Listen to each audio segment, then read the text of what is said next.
Теманын ылдыйындагы колду басып, жана биздин жаңылыктарыбызды күзөтүп туруңуздар. Орусиянын Истра шаарында маркеттердин бирине кирип, кассир аялды өлтүрдү деген шек менен 4 киши кармалды. Бул тууралуу маалымат Орусиянын тергөө комитетинин сайтына жарыяланды. Ведомствонун маалыматына ылайык, кол салуу 9 февралга караган түнү болгон.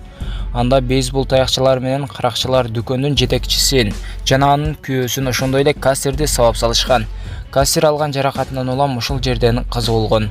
Сыртта каракчыларды шериктери күтүп турган. Алардын бири дүкөндүн жанында болуп, абалды көзөмөлдөсө, экинчиси унаа айдап жүргөн. Жалпысынан кол салгандар кассадан 71 000 рубльдан ашык акчаны алып кетишкен.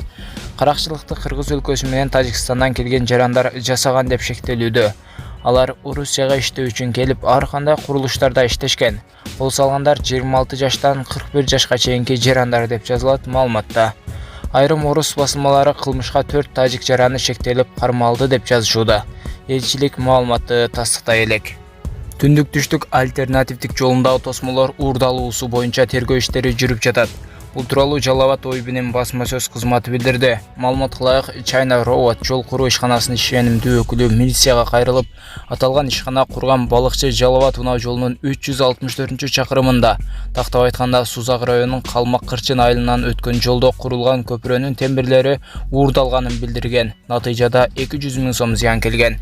Аталган факты 18 январь күнү каттоого алынып, кылмыш жаза кодексинин 205-беренеси уурулук менен кылмыш иши козголуп, тергөө иштери башталган. Анын жүрүшүндө Жалал Абад Казарман унаа жолунун 364-чакырымындагы көпүрө Калмак Кырчын айылынан 2 чакырым алыстыкта калктуу конуш жок жерде жайгашкандыгы жана анын капталындагы узуну 2,180 метр, турасы 30 см болгон темирлери жок тургандыгы аныкталган. Учурда бул боюнча аталган айылдын тургундары суралып, тергөө иштери жүрүүдө.